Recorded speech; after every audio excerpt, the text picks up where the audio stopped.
A meta das nossas vidas não é ter o controle de tudo, mas sim aprender a desapegar. O nosso esforço é entrar no descanso. A nossa luta está em não lutar. O nosso trabalho é o descanso. E quando nós alcançamos isso, é no momento que pedimos a graça de Deus para isso. E aí veremos a provisão. O que é essa vida de desapego, Joseph Prince? A vida de desapego é aquela única coisa que você pode fazer para ser alguém mais livre, mais saudável e mais feliz. Ok, mas o que seria isso? Essa única coisa é simplesmente desapegar. Eu vou te ensinar a desapegar da maneira que Jesus nos ensinou. É só isso? Ah, sim.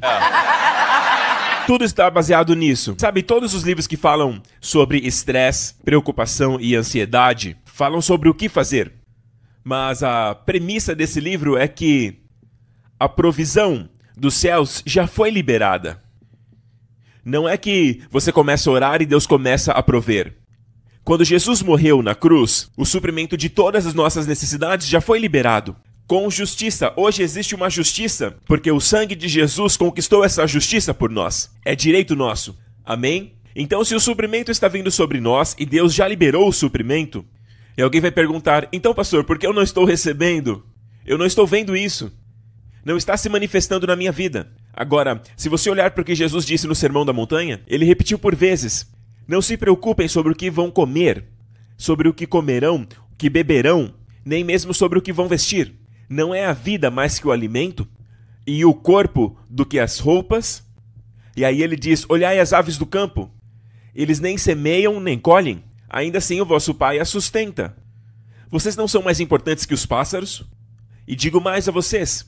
Amém? E ele diz, vocês são mais valiosos que esses pássaros. Então, se Deus alimenta os pássaros, quanto mais vocês. Olhai para os lírios do campo, ele disse. Olhe como estão vestidos. E como eles crescem. Veja como eles crescem. Como você cresce espiritualmente. Como cresce a sua saúde. Porque anteriormente ele disse, não é a vida mais que o alimento? Certo? E o corpo mais que as roupas? Agora, é claro que Jesus não está dizendo o óbvio, seria redundante. Não é a vida mais que o alimento? Como que a vida é mais que o alimento, se for uma vida miserável? Como o corpo vale mais que as roupas, se for um corpo doente? Ele está nos dando o segredo da qualidade de vida e de uma vida saudável. E a única coisa que precisamos fazer, e ele repete por vezes, é desapegar. Não se apegue à sua vida. É como se ele fosse exatamente na direção contrária de tudo que o mundo nos diz. Faça, não apenas fique aí esperando. Faça algo. Mas Deus nos diz, fique firme e contemple a salvação do Senhor. Então isso vai contra tudo aquilo que nós já ouvimos nesses livros de como fazer, os 7 passos de fazer aquilo, fazer isso, os 8 passos. Sabe aquela coisa de determinadas posições, exercícios de respiração? É mais do que isso, é algo vindo direto dos céus. A única coisa que importa. Sim, é baseado em apenas uma verdade, mas te ensina como desapegar, que é uma das coisas mais difíceis para o homem fazer. Ok. Você acabou de citar o Sermão da Montanha. E Jesus disse, não se preocupem, mas quando nos preocupamos, nós bloqueamos a provisão. É exatamente isso que acontece. Esta é a premissa disso. Exatamente, quando ele disse, veja os lírios do campo, como eles crescem, percebam como. Ele ainda diz, eles não trabalham. Ainda assim nós pensamos que quanto mais trabalhamos, mais crescemos. Esse é o sistema do mundo, mas Jesus disse, olhai para os lírios do campo. Como eles crescem, como eles crescem. Não trabalham, nem se esforçam. Ainda assim, Salomão, o homem mais rico da história, e até os dias de hoje, jamais se vestiu como um deles. E ele diz assim, se Deus veste os lírios do campo, que amanhã será lançada ao fogo, quanto mais ainda vestirá a vós. Portanto, não vos inquieteis. Ou seja, se nós resistirmos a abraçar esta ansiedade em nossas vidas, Deus irá nos vestir com um corpo de qualidade, de muita saúde. Amém? Melhor do que os lírios do campo, que já são melhores do que Salomão em toda a sua glória. E a única coisa que está nos impedindo de receber essa provisão, muitos anos atrás eu recebi uma visão do Senhor. Eu sou muito cauteloso sobre a questão de visões, porque é muito delicado. Mas naquele momento eu recebi uma visão do Senhor, que foi posteriormente confirmada em Zacarias. Eu tive uma visão de um encanamento celestial, amém? Caindo sobre cada cristão. E de um cano vinha cura, um outro cano ministrava finanças, sabedoria, e de um outro cano fluía casamento, educação de filhos. E eram canos de ouro ministrando um óleo dourado sobre nós. E posteriormente eu vi no livro de Zacarias que estes canos aparecem no livro de Zacarias. Porém, que alguém se preocupava com uma área de sua vida, ela barrava aquele óleo. Ou seja, não era que a provisão não estava sendo liberada, ela estava liberada o tempo todo. Deus proveu o tempo todo. Mas quando vinha preocupação naquela área, o cano estava tapado, por conta da preocupação daquela área em particular. E Deus me falou, há muitos anos atrás, olhe para a sua vida. E aí ele me disse assim, a graça flui nas áreas que você não se preocupa em sua vida. Uau! Olhe para a sua vida. Todas as áreas que você não se preocupa, vem a provisão. Mas a área na qual você se preocupa, você permanece lutando. E aí ele me lembrou que há muitos anos atrás, quando eu era adolescente, eu sei que faz pouco tempo que não sou adolescente. Por favor, orem por ele. Mas eu me lembro quando tinha apenas $10. E meu irmão também estava passando um momento difícil e precisava do dinheiro. E eu peguei aqueles últimos $10 e coloquei lá na carteira dele. E ele nem sabe. Mas por alguma razão naquele dia específico, a provisão veio, alguém me deu algo, ou me chamou para comer alguma coisa, e eu comecei a aprender desde cedo que eu não tinha que me preocupar com o dinheiro. E esta é uma área que eu não tenho dificuldades. E como pastor, nós construímos um prédio que custa $400 milhões e que está totalmente pago hoje. E a Deus toda a glória, mas a questão é que eu jamais me preocupei com o dinheiro. E a provisão sempre veio, seja na minha vida ou no ministério. Mas em outras áreas nas quais eu me preocupo, alguns se preocupam com o dinheiro e lutam nesta área. Então a graça flui nas áreas em que você não se preocupa. Uau! Sabe, eu acho que essa é uma das mensagens mais importantes que eu já ouvi você pregar. Porque eu creio que hoje é do conhecimento de todos, em 2022, que as pessoas andam muito mais estressadas e preocupadas e também temerosas e andam muito mais sobrecarregadas, na maioria dos casos, do que já estivemos em toda a história. Não é verdade? Não é mesmo? Então creio que essa seja uma das mensagens mais importantes no corpo de Cristo, porque é difícil, eu sei. Nós, como mulheres, provavelmente nos preocupamos um pouco mais, porque nós temos filhos e maridos e você, sabe? Então, a vida pode ficar um pouco difícil às vezes. Sério? Sim! E você falou um pouco no livro, a propósito, eu amei o livro, sobre aquela mulher com o fluxo de sangue. E ela nos entrega uma chave para os dias de hoje. Você poderia compartilhar um pouco sobre isso? Todos nós conhecemos a história da mulher com fluxo de sangue, que estava sofrendo por aproximadamente 12 anos, e ao invés de melhorar, piorava, e ela perdeu tudo que tinha, e agora, além de doente, está pobre. E ela toca Jesus pelas costas, e ela toca na orla de suas vestes, e ela foi curada. Agora foi o que Jesus disse para ela, que é maravilhoso. Por anos eu pensei que ele tinha dito, a tua fé te curou. Amém? Mas se você ler Marcos capítulo 5, Jesus disse para ela, mulher, a tua fé te curou. Vá em paz e seja curada deste mal. Soa redundante, ele repete a mesma coisa 2 vezes. Amém? Para mim ele tinha dito apenas vá em paz. Mas na verdade em grego, ele disse para ela, mulher, a tua fé te curou. Vá para a paz. Em grego não é vá em paz, mas vá para a esfera da paz. E permaneça curada. E permaneça curada, ou seja, o que primeiramente estava causando aquele problema poderia ser ansiedade, preocupação, e agora a própria ciência médica provou. Muitos estudos provam que o estresse pode te levar a doenças físicas e mentais, tal qual a comportamentos destrutivos, a todo tipo de vício e até depressão crônica. Então precisamos aprender que o único trabalho que Deus quer de nós, em Hebreus capítulo 4, o único esforço é de entrar no descanso. Wow. A única coisa que ele diz que devemos temer, que também está em Hebreus 4, no versículo 1 diz: temamos, portanto, que, sendo-nos deixado a promessa de entrar no descanso de Deus, suceda que algum de vós tenha falhado nisso. Pense nisso, toda vez que Deus diz na palavra, não temas, não temas, não temas. Alguns dizem que são 365 vezes. Eu nunca contei, mas um para cada dia. Mas tem algo que ele nos manda temer. Tema não entrar no seu descanso. Tema não estar desapegado. Então o nosso esforço é de entrar no descanso. Então todo ataque espiritual, o inimigo vai vir até você e dirá: o que você vai fazer a respeito do seu filho? Yeah. O que você vai fazer a respeito dessa situação? O que você vai fazer a esse respeito? A lei enfatiza o que você faz. Não farás, não farás, não farás. A graça enfatiza o Senhor. Eu vou fazer, eu vou fazer, eu vou. Então, a ideia dele é de te conduzir a estar debaixo da lei, onde você é responsável. E para nós se torna difícil desapegar, porque se eu soltar, quem vai segurar? E é verdade para o mundo, para o mundo. Amém? Quando eles desapegam, nada acontece. Mas para você, filho de Deus, quando você solta nas mãos daquele que vive para sempre, quando você solta, Deus segura. Mas quando você segura, Deus solta.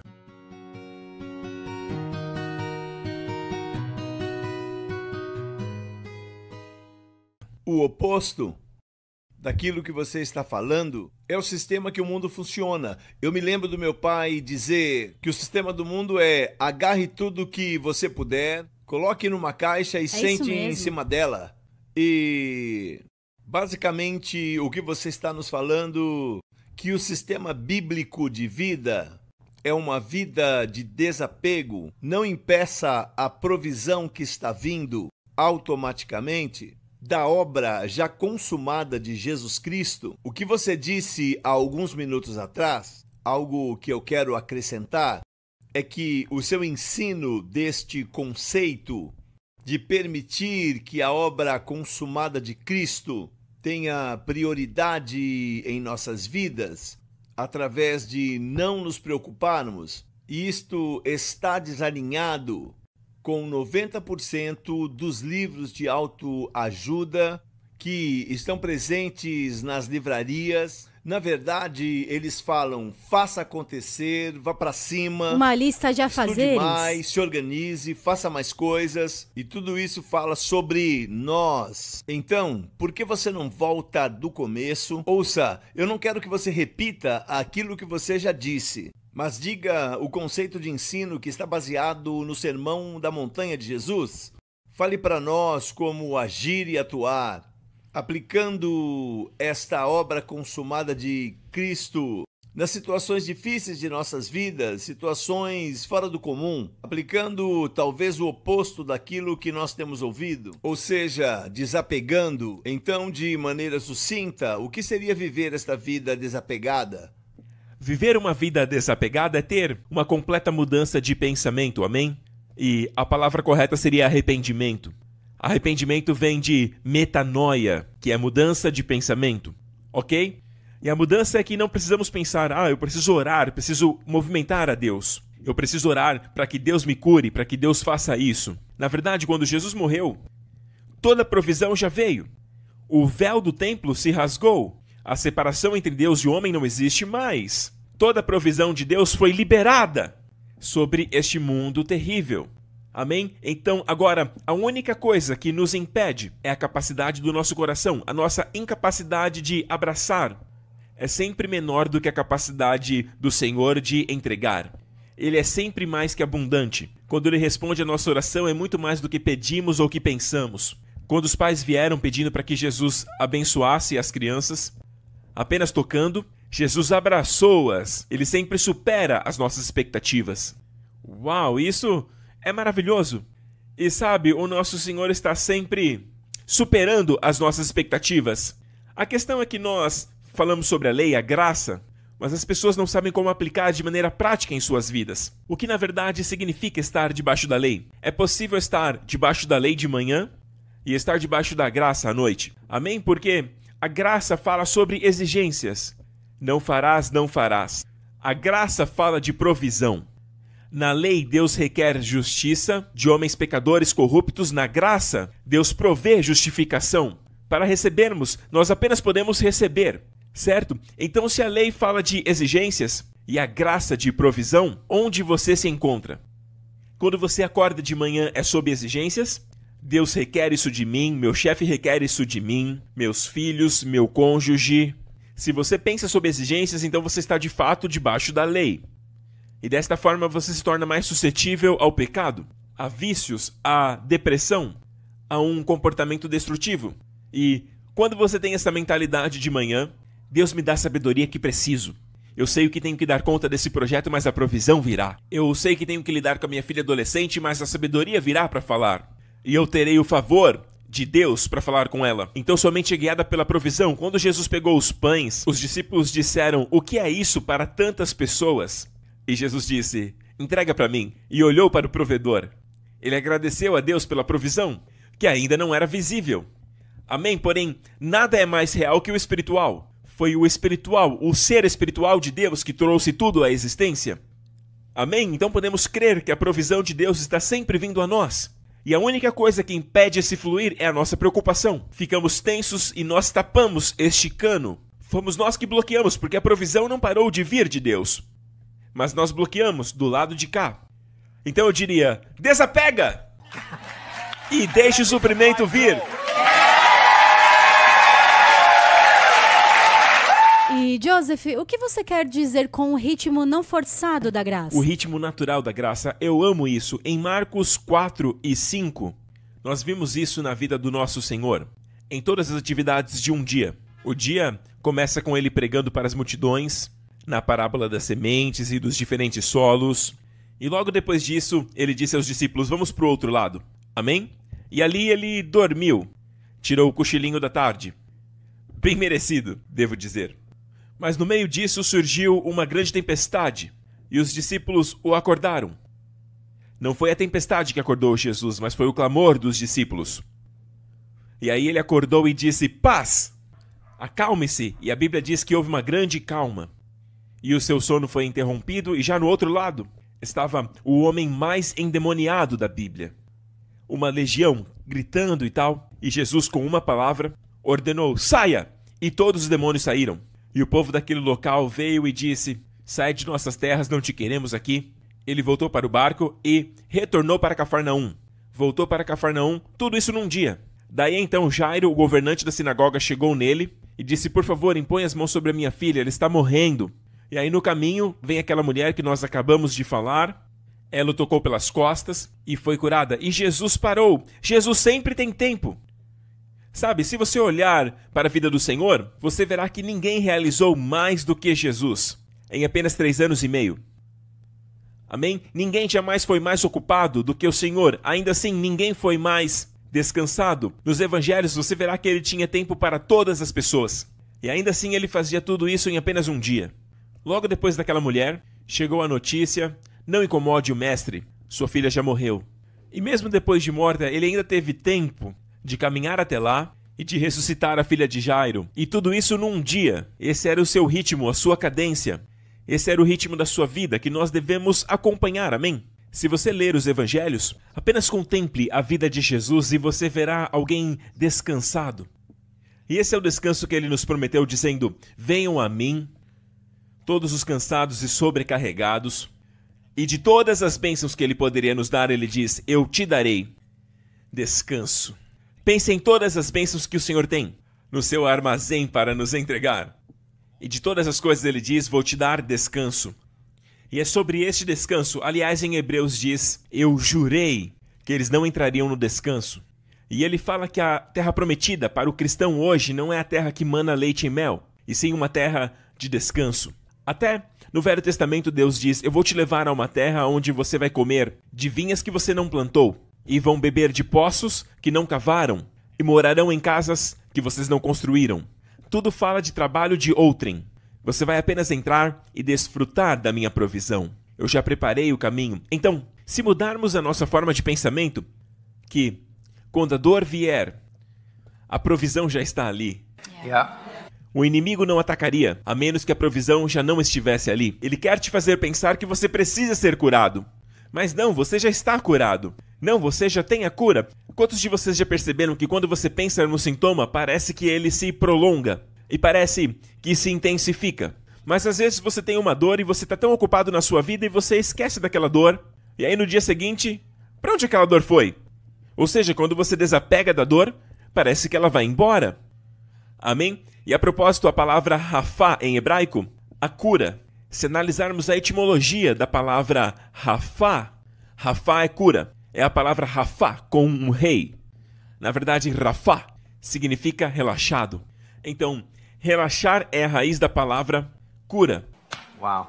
Precisamos descobrir como relaxar, aprender a descansar. Desta forma, a meta das nossas vidas não é ter o controle de tudo, mas sim aprender a desapegar. O nosso esforço é entrar no descanso. A nossa luta está em não lutar. O nosso trabalho é o descanso. E quando nós alcançamos isso, é no momento que pedimos a graça de Deus para isso. E aí veremos a provisão. Então, novamente, estamos falando do Evangelho da Graça. E por que devemos viver como tartarugas e não como leões? Eu falei sobre isso no livro Por que viver como uma tartaruga e não como um leão? Sabe, na Bíblia Deus nos ensina através dos animais. Ele disse, preguiçoso vai ter com a formiga e seja diligente. Então, a tartaruga e o leão. O leão, na selva, sabe, eles guardam o seu território, eles brigam pelas presas. Sabe, então viver como um leão é estar sempre lutando pela sua presa, é estar sempre competindo, defendendo o seu território, a sua terra, no espaço de trabalho. E sabe, foi descoberto que os leões na selva têm glândulas adrenais que são 25 vezes maiores que os leões em cativeiro. E estas glândulas adrenais são os lugares de onde o estresse é liberado, a força para lutar. O que significa que os leões da selva vivem sob constante estresse o tempo todo, então têm vidas menores. Por outro lado, as tartarugas, a média de vida de uma tartaruga é de 100 anos. Porque a tartaruga vai no seu tempo. Um passinho de cada vez, ela vai caminhando no ritmo dela, elas andam devagar, não como vocês de Nova York. Ela caminha em paz, ela não se estressa, ela não se perturba, assim como o Senhor Jesus. Ele não ficava perturbado, nunca estava apressado, nunca na correria. Ele caminhava no ritmo da graça, numa vida que fluía. Você deve dar conta das suas responsabilidades, faça aquilo que você deve fazer, mas de maneira calma. Pais relaxados, sabem? Gerenciem de maneira calma. Faça tudo com calma. E este é o segredo, mas o diabo vai te dizer, veja, isso é irresponsável. Ser desapegado é ser irresponsável, desse jeito nada vai dar certo. Isso é o que o diabo diz. Porém, na verdade, ser desapegado é a forma mais responsável e a coisa mais poderosa que você pode fazer. Já viram aquele versículo em 1 Pedro 5, que diz, lançando sobre ele toda a ansiedade, porque ele cuida de vós, todo o seu cuidado. E sabe o verso seguinte? A maioria só conhece o primeiro. Sabe o verso que vem depois? Seja sóbrio e vigilante. O seu adversário está ao derredor, rugindo como um leão, buscando quem ele possa devorar. O contexto diz que ele está buscando pessoas para devorar. Que no contexto aí significa que se você está ansioso, cheio de preocupações, estressado, você se torna aquele que ele pode devorar. Então meu conselho é, entregue o seu cuidado ao Senhor, que cuida de você, e o inimigo não poderá te devorar. E essa é a sua parte. Deixa o diabo procurar outra pessoa para devorar.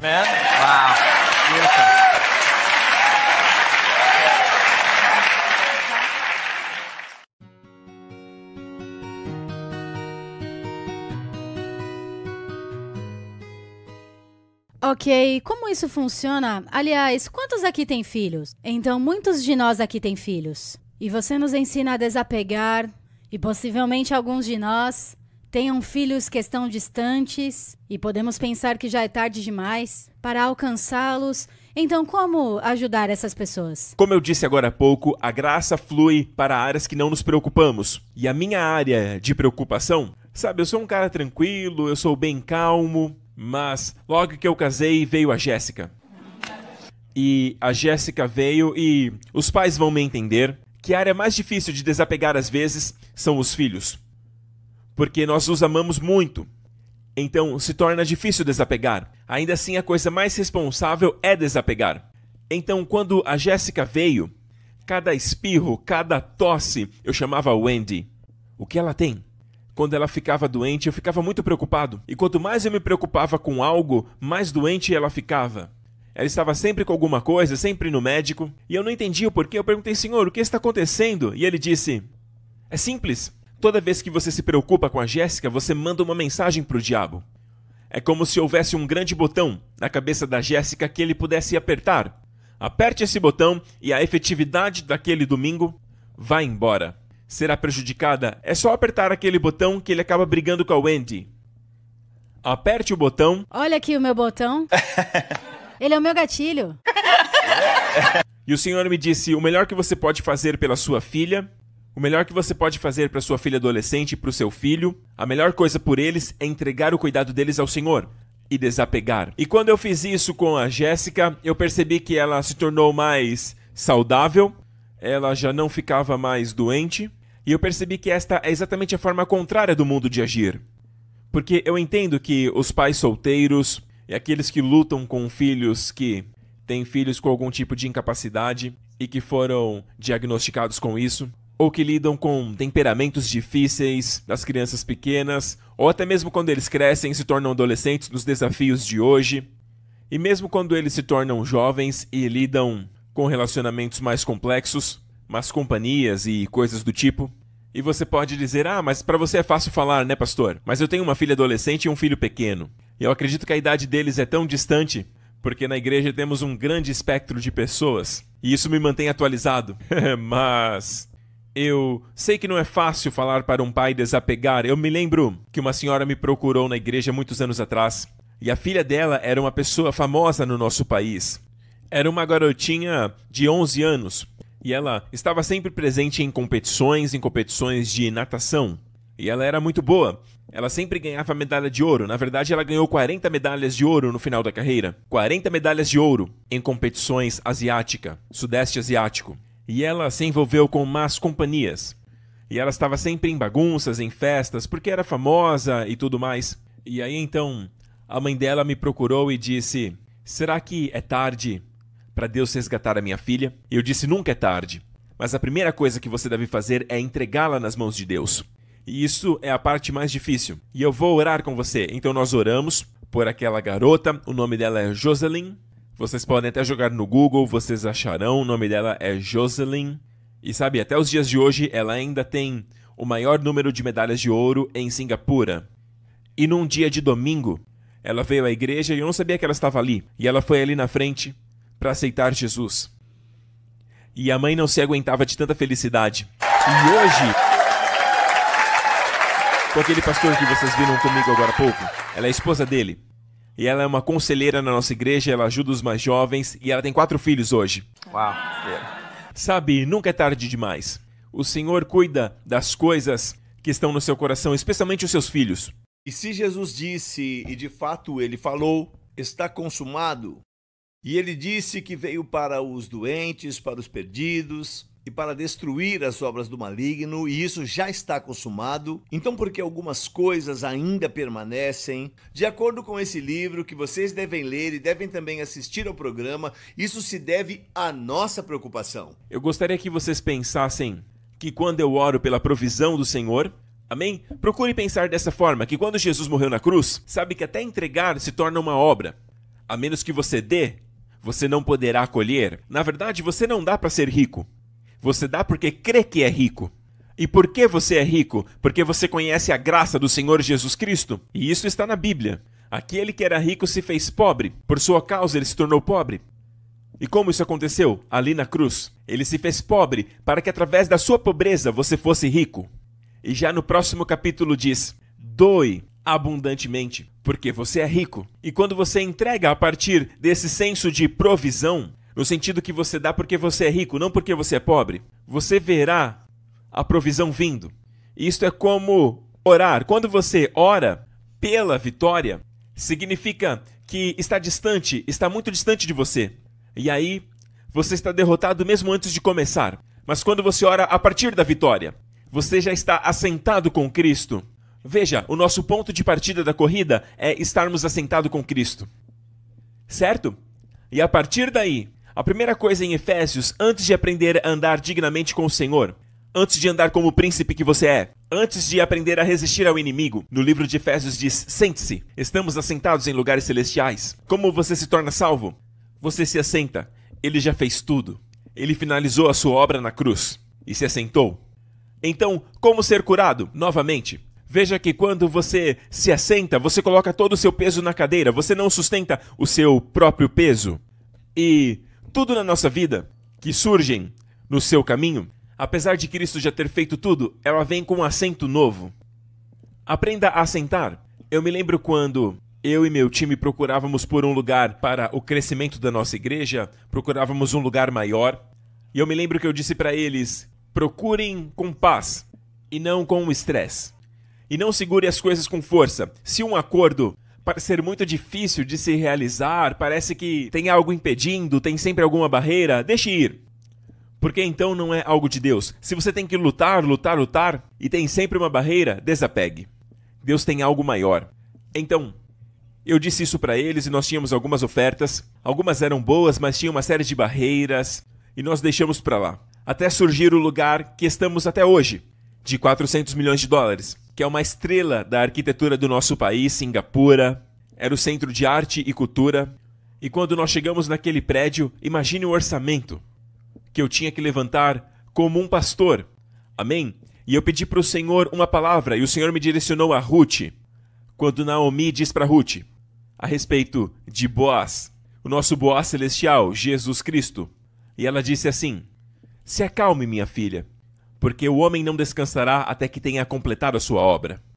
Então, na verdade, o Senhor disse para mim, não se preocupe a respeito de como arrecadar os fundos, não se preocupe com o dinheiro, apenas se acalme, até que veja como o homem agirá. Ou seja, quando você se acalma, ele age. E quando você age, ele para. Eu prefiro a ação dele, amém? Eu prefiro a maneira dele, amém? E sabe, às vezes eu paro e olho para trás, um prédio de 400 milhões de dólares. Sabe? É loucura. Não consigo explicar como aconteceu. Como o dinheiro surgiu e como o Senhor nos abençoou. Honestamente, nós não temos muitos cultos de arrecadação. Nós tivemos apenas 4 em 5 anos. Tivemos esses cultos para arrecadações. Por isso eu digo para pastores e líderes, a resposta não está, sabe, na luta, no esforço, em tentar pressionar as pessoas, forçá-las a trabalhar na obra, porque elas acabam entrando na carne. O segredo é nos aproximarmos e descansarmos. Porque quando você descansa, você não se estressa. O descansado é abençoado. E, sabe, e eu creio que é o diabo que tem colocado essa semente no coração das pessoas, que desapegar é uma irresponsabilidade. E é por isso que ele pergunta, o que você vai fazer com isso? A partir de agora, diga, nada. Está nas mãos dele, ele vai cuidar. É com ele. O que você vai fazer com esse problema? Tenha esta atitude. É com ele, é com o pai. É a atitude mais responsável que você pode ter. Certa vez tinha um estudante que estava buscando em Deus o dinheiro para a sua faculdade de teologia e tudo mais, e ele não estava bem financeiramente. E ele ouviu essa mensagem, entregue para Deus, deixa Deus agir. E aí ele pegou alguns cartões, um para cada letra, e escreveu, entregue para Deus. Amém? E colocou na sua cama. E todo dia ele dizia, está nas mãos de Deus. E aí, nada aconteceu. E um dia ele orou, Senhor, eu estou entregando nas tuas mãos, mas nada está acontecendo. E a janela estava aberta e aí bateu o vento, e o vento entrou no quarto, bagunçou aqueles cartões, e ficou uma palavra, que dizia, entregue. E logo após veio a provisão. Temos alguns minutos, quais são suas últimas palavras e faça uma oração. Durante a nossa conversa, eu senti que alguém foi curado de uma dor nas costas, aqui na parte de baixo das suas costas. Até enquanto você vinha pra cá, você sentia essa dor. E agora ela foi embora. Você pode, por gentileza, ficar de pé? Fique de pé. É você? É você?